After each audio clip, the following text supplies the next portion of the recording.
paz do Senhor, amado e querido irmão, vamos estar aqui fazendo um estudo abençoado aqui do Salmo de número 1, amém?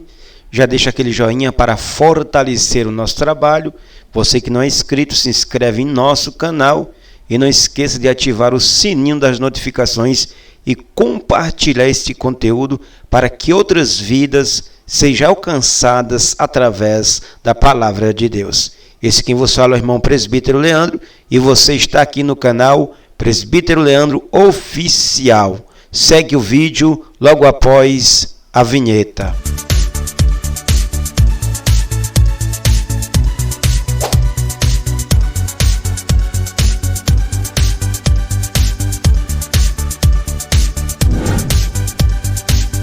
Amém, amados irmãos, que Deus venha abençoar a todos. Vamos estar aqui utilizando o comentário WISB, amém? O Ari WISB aqui, vamos estar utilizando esse comentário.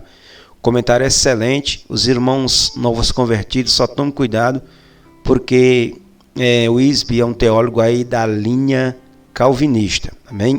Então ele segue a linha teológica calvinista, mas tem muita coisa boa que nós podemos aproveitar. Nós que temos aí, seguimos a linha arminiana. Tem muita coisa aqui nesses comentários bíblicos do WISB aí, que nós podemos aprender muitas coisas aí que não vai mexer aí com o nosso sistema de fé, a nossa linha de interpretação das Escrituras Sagradas. Amém, meus irmãos?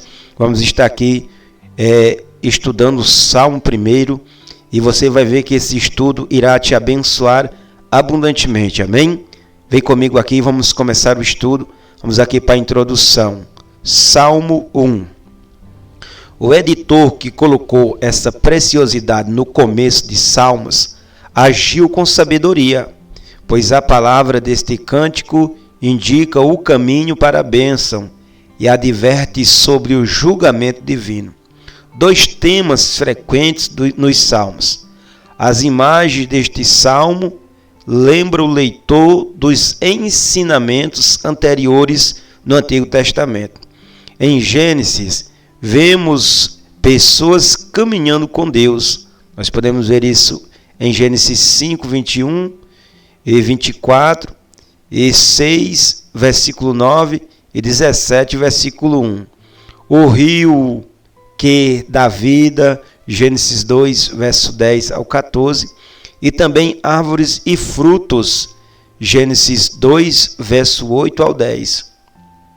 A lei do Senhor relacionada o Salmo ao Êxodo por meio de Deuteronômio. Ser bem-sucedido pela meditação desta lei e obediência a ela nos faz lembrar de Josué 1, versículo de número 8. O Salmo apresenta dois caminhos, o da bênção e o do julgamento, e Israel deveria escolher um deles. Deuteronômios 30, versículo 15 e 19. Jesus usa uma imagem semelhante em Mateus capítulo 7, versículo 13 e 14, a qual Jesus vem falar sobre as duas portas e também os dois caminhos, né, amados irmãos?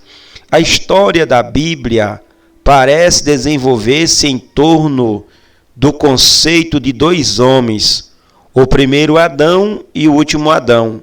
Romanos capítulo 1, capítulo 5 e 1 aos Coríntios capítulo 15, verso 45. Caim e Abel, Ismael e Isaac, Esaú e Jacó, Davi e Saul. E chega a seu ápice em Cristo e o Anticristo. Dois homens, dois caminhos, dois destinos.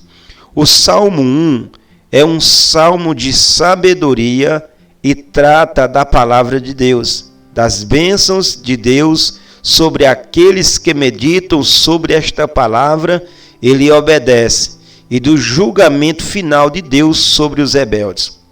Os salmos de sabedoria também lidam com o problema do mal no mundo e a questão de Deus permitir a prosperidade dos perversos que rejeitam as suas leis. Os outros salmos de sabedoria são o Salmo 10, o Salmo 12, o Salmo 15, o Salmo 19, 32, 34, 37, 49, 50, 52, 53, 73, 78, 82, 91, 92, 94, 111, 112, 119, 127, 128, 133 e 139. Apesar de esse primeiro salmo retratar dois caminhos, na verdade, descreve três pessoas diferentes e como se encontram relacionados às bênçãos do Senhor. Amém, amados? Agora nós vemos aqui que este salmo aqui, ele fala sobre dois caminhos, né, irmãos? Fala dois caminhos, o caminho da bênção e o caminho da maldição. Mas este salmo aqui, o comentarista aqui, o Isbe, ele vai falar que este salmo retrata aqui de três pessoas.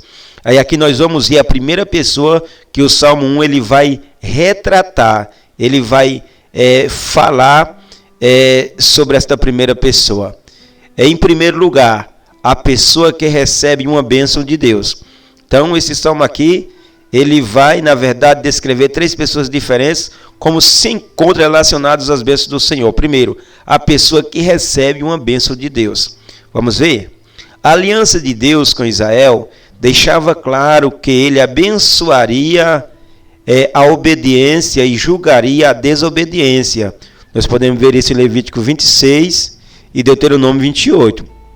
O termo bem-aventurado é Asher, nome de um dos filhos de Jacó, ou Aser, em Gênesis 30, verso 12. Trata-se de um termo plural, ó as alegrias, ó as bem-aventuranças. A pessoa descrita neste salmo cumpria os pré-requisitos e, portanto, era abençoada por Deus. Se desejamos as bênçãos de Deus, também precisamos preencher certas condições. Vamos ver quais as condições que nós precisamos preencher para nós recebermos as bênçãos de Deus, amados irmãos. Se encontra aqui, o primeiro requisito se encontra no verso 1, amém? Eu não fiz a leitura do salmo completo, mas os irmãos acompanhem na Bíblia dos amados. Devemos ser dirigidos pela palavra de Deus. É o verso de número 1 do Salmo 1. Israel era um povo singular e separado. Estava no meio das nações, mas não devia ser contaminado por elas. Nós podemos ver isso em Números 23, verso 9, Êxodo 19, verso 5 e 6, e Deuteronômio 32, verso 8 ao 10 e 33, 28. O mesmo se aplica ao povo de Deus hoje. Estamos no mundo, mas não somos do mundo. Nós podemos ver isso em João 17, versículo 11 ao 17. Devemos nos guardar de ter amizade com o mundo. Tiago capítulo 4, versículo 4. Que nos levem a ser maculado por ele. Tiago 1, versículo 27. E até mesmo amar o mundo. Primeira carta de João, capítulo 2, versículo 15 ao 17. O resultado será a conformação com o mundo. Romanos 12, verso 1 e 2. E se não nos arrependermos, seremos condenados com o mundo. 1 Coríntios, capítulo 11, versículo 32. Ló olhou em direção a Sodoma e em seguida levantou a sua tenda voltada para Sodoma e não tardou mudar-se para lá. Gênesis capítulo 13, verso 10 ao 12 e 14, verso 12. Apesar de ser um homem salvo, nós podemos ver isso na segunda carta de Pedro 2,7 e o verso de número 8, Ló perdeu tudo o que tinha quando o Senhor destruiu as cidades da planície. Nós podemos ver isso em Gênesis 18 e 19. 1 Coríntios 3, verso 11 ao 23. É aos poucos que mudamos para uma situação de pecado e de desobediência. Nós podemos ver isso em Provérbios 4, versículo 14 e 15. E o capítulo 7, versículo 6. Se seguirmos os conselhos errados, ficaremos com as companhias erradas. E, por fim, nos assentaremos com as pessoas erradas. Quando Jesus foi preso, Pedro não seguiu o conselho de Cristo para que fugisse do jardim, Mateus capítulo 26, versículo 31, João 16, versículo 32 e 18, versículo 8. Em vez disso, seguiu Jesus e entrou no pátio do sacerdote. Lá ele ficou com os inimigos. Nós podemos ver isso em João 18, verso 15 ao 18. E por fim, se assentou com eles. Nós podemos ver isso em Lucas 22, verso 55. Em decorrência disso, negou Cristo 3 vezes. Os ímpios são pessoas deliberadas e persistentemente perversas. Os pecadores são aqueles que erram os alvos determinados por Deus, mas não se importam com isso. Os escarnecedores fazem pouco das leis de Deus e ridicularizam aquilo que é sagrado. Veja Provérbios 1, 22, 3, 24 e 21, 24. Quando rir das coisas sagradas e desobedecer às leis se torna uma forma de entretenimento, é porque, de fato, as pessoas chegaram ao fundo do poço. Amados irmãos, a segunda atitude para que nós venhamos receber as bênçãos de Deus, o segundo requisito é que devemos ter prazer na palavra. Nós podemos ver isso no verso de número 2. Passamos do aspecto negativo do versículo 1 para o positivo. O prazer na palavra e a meditação sobre a palavra devem andar juntos. Nós podemos ver isso em Salmo 119, verso 5, e o verso 16, 23, 24, 47, 48, 77 e 78. Pois pensamos sobre aquilo que nos dá prazer, e essas são as coisas que buscamos. No hebraico, meditar significa dizer em voz baixa e suave, pois é o que os judeus ortodoxos faz quando leem as Escrituras, meditam e oram. A palavra de Deus está em sua boca. Josué 1, versículo 8. Se falarmos com o Senhor sobre a palavra falará conosco sobre o Senhor. É isso que significa permanecer na palavra. Na primeira carta de João, capítulo 2, verso 14 e 24. Como povo de Deus, devemos preferir a palavra aos alimentos. Nós podemos ver isso em Salmo 119, verso 103. E Jó 23, verso 12, Jeremias 15, 17, Mateus 4, versículo 4, primeira carta de Pedro, capítulo 2, verso 2. Ao sono, Salmo 119, verso 55, e verso 62, 147, 148 e 164, do que as riquezas, o Salmo 119, verso 14, 72, 127 e 162, e aos amigos, Salmo 119, verso 23, 51, 95 e 119. A maneira de tratarmos a Bíblia é a maneira de tratarmos Jesus Cristo, pois a Bíblia é a palavra dele para nós. No original, os verbos do versículo 1 encontram-se no tempo perfeito e se refere a um modo de vida determinado, enquanto o versículo 2, meditar, está no tempo imperfeito e indica uma prática constante. Ele fica meditando. Amém, amados? Glória a Deus. Então, aqui nós vemos a primeira pessoa, que o Salmo de número 1, ele vem descrever. Amém? E a primeira pessoa, nós vimos aqui a pessoa que recebe uma bênção. E essa pessoa que recebe a bênção, ela precisa preencher alguns requisitos. O primeiro requisito é ser dirigido pela palavra de Deus.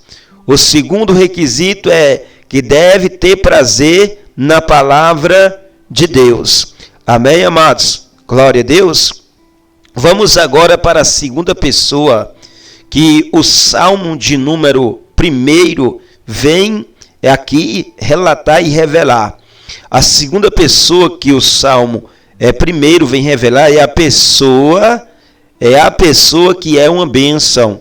Nós podemos ver aqui no Salmo 1 e no verso de número 3. Vamos lá? Vamos ver aqui as características desta pessoa. Deus nos abençoa para que possamos abençoar os outros.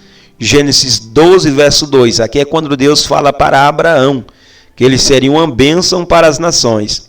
Se as bênçãos ficam conosco, as dádivas tornam-se mais importantes do que o doador. E isto é idolatria. Devemos nos tornar canais de das bênçãos de Deus para outros. É uma alegria receber uma bênção, mas alegria maior ainda é ser uma bênção. Mas bem-aventurado é dado o que receber. Nós podemos ver isso no Salmo, em Atos capítulo 20 e no verso de número 35. A imagem da árvore aparece com frequência nas Escrituras e simboliza tanto um reino, nós podemos ver isso em Ezequiel 17, 24, Daniel 4, Mateus 13, versículo 32, quanto o indivíduo. Nós podemos ver isso no 52, versículo 8, Salmo 52, versículo 8, 92, verso de número 12 ao 14 e Provérbios 11, verso 30, Isaías 44, verso 4 e 58, verso 11, Jeremias 17, do 5 ao 8 e Mateus 7, do 15 ao 23. Balaão considerou o povo de Israel como os cedros junto aos ribeiros de águas. Números 24, verso 6. Assim como uma árvore, a pessoa temente a Deus é cheia de vida, beleza e frutos, e é proveitosa e duradoura. A parte mais importante de uma árvore são suas raízes, que ficam dentro do solo e retiram dele a água e os nutrientes. Assim também, a parte mais importante da vida de um cristão são suas raízes espirituais, que se alimentam dos recursos ocultos que possuímos em Cristo. Nós podemos ver isso em Efésios 3,17, Colossenses 2,7. É isso o que significa permanecer em Cristo, como vemos em João 15, do verso 1 ao verso de número 9. Nas Escrituras, a água potável é uma figura do Espírito de Deus. Nós podemos ver isso em João 7,37 ao 39, 1 aos Coríntios, capítulo 10, e o verso é o verso de número 4. Enquanto a água para se lavar retrata a palavra de Deus. Nós podemos ver isso em Salmo 119, verso 9, e também nós podemos ver isso em João 15, verso 3, e Efésios 5, verso 26. A sede de água é uma imagem da sede de Deus. Nós podemos ver isso no Salmo 42, verso 1, e 63, verso 1, 143, verso 6, Mateus 5, verso 6 e Apocalipse 22, verso 17. E com frequência, um rio retrata a provisão divina de bênçãos espirituais que ajuda e de ajuda para o seu povo. Nós podemos ver isso no Salmo 36, verso 8, 46, verso 4, 78, verso 16, 105, verso 41, Êxodo 17, versos 5 e 6, Números 20, verso 9 a 11, Ezequiel 47 e Apocalipse 22, 1 e 2. Não somos capazes de nos nutrir nem de nos sustentar por nossa própria conta.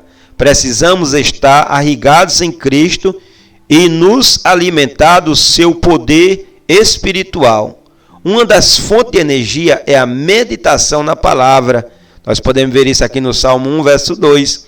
As outras são a oração e a comunhão com o povo de Deus. Como escreveu Alexandre Maclaren, a religião não tem volume nem profundidade, pois não é alimentada por mananciais ocultos.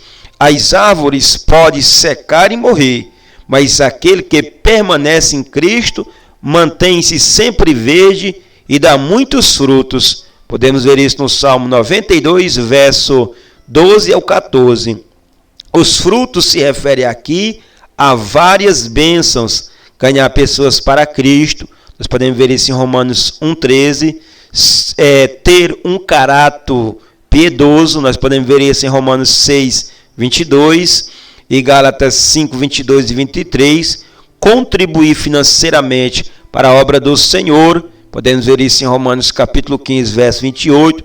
Servir e realizar boas obras. Podemos ver isso em Colossenses 1:10. E louvar ao Senhor. Podemos ver isso em Hebreus 13, verso 15. É triste quando um cristão não dá. É triste quando o cristão não dá atenção às suas raízes e começa a secar. Lembre que a árvore não come os frutos, eles são para outros. Também não podemos esquecer que frutos não são a mesma coisa que resultados, pois os frutos têm dentro de si as sementes para mais frutos. São decorrentes da vida de Deus fluindo por nós. O justo descrito no versículo 1 a 3 é, sem dúvida, um retrato de Jesus Cristo, que de acordo com João 14, verso 6, é o caminho, a verdade e a vida. Amém, amados irmãos? Vamos agora para a terceira pessoa que o Salmo de número 1 retrata. A terceira pessoa que o Salmo 1 retrata é a pessoa que precisa de uma bênção. Amém, amados? A primeira metade do Salmo descreve uma pessoa temente a Deus, enquanto a segunda metade concentra-se nos ímpios, aqueles que os cristãos devem procurar alcançar com o Evangelho. Como estas pessoas precisam conhecer a Deus e receber suas bênçãos em Cristo, a Escritura descreve os perversos de várias maneiras, sendo que, neste caso, a imagem usada é de a palha.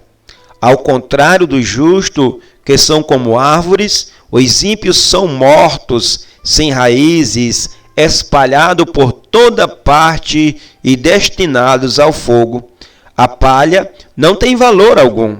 Quando os grãos são selecionados, o vento leva a palha embora e toda a palha que ainda resta é queimada.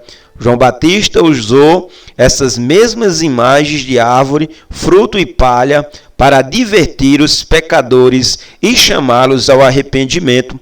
Nós podemos ver isso em Mateus capítulo 3, versículos 7 ao 12. Os perversos deste mundo desse mundo parecem ricos e fortes, mas do ponto de vista de Deus, são desprezíveis, frágeis e destinados ao julgamento. Podemos ver isso no Salmo 73. Não é de se admirar que Jesus usasse o depósito de lixo do lado de fora de Jerusalém, conhecido como Geena, como uma figura do inferno, pois era lá que os restos sem valor iam para o fogo. Marcos 9, versos 43 ao 48. A palha fica muito próxima dos grãos, mas no final os dois são separados e a palha é levada pelo vento ou queimada. Até que isso aconteça, porém, temos a oportunidade de testemunhar aos ímpios e de levá-los a Cristo.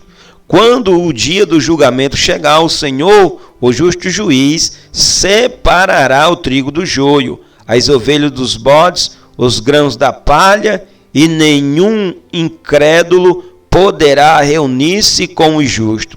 O verbo conhecer, no verso 6, não quer dizer que Deus estará apenas ciente da existência do justo em nível intelectual e que se lembra deles. Antes, significa que os escolheu e que os guardou providencialmente, conduzindo-os por fim à sua glória.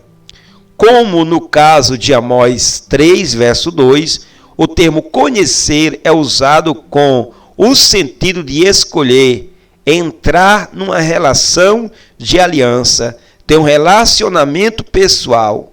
No dia do julgamento final, Jesus dirá aos perversos: nunca vos conheci, apartai-vos de mim, vós que praticais a iniquidade. Mateus capítulo 7, verso 23. Este salmo começa com a ideia de ser bem-aventurado e encerra com o conceito de ser destruído. Os verdadeiros cristãos são abençoados em Cristo. Podemos ver isso em Efésios capítulo 1, verso 3. Receberam as bênçãos de Deus e pode ser uma bênção para outros. Especialmente para a palha que um dia será lançada no fogo. Esforcemo-nos para ganhar o máximo de pessoas para Cristo. Glória a Deus. Amém, amados? Então, o Salmo de número 1, na verdade, descreve 3 tipos diferentes de pessoas, como se encontra relacionados às bênçãos do Senhor. Primeiro, o Salmo de número 1 descreve a pessoa que recebe uma bênção de Deus. Segundo, o Salmo de número 1 descreve a pessoa que é uma bênção de Deus. E em terceiro lugar, o Salmo de número 1, o Salmo de número 1 descreve a pessoa que precisa de uma bênção. Que nós, amados irmãos, não apenas queiramos receber bênção, mas que nós sejamos uma bênção para que outras vidas sejam abençoadas com as bênçãos contidas na pessoa do Senhor e Salvador Jesus Cristo. Se gostou desse estudo, deixa teu joinha aí, não esqueça do joinha para fortalecer o nosso canal. Se não é inscrito, se inscreve, ativa o sino das notificações, porque vamos colocar estudos no nosso canal consecutivos, amém? Vamos colocar muitos estudos abençoados para abençoar a tua vida. Que Deus abençoe a todos, a paz do Senhor e Salvador Jesus Cristo.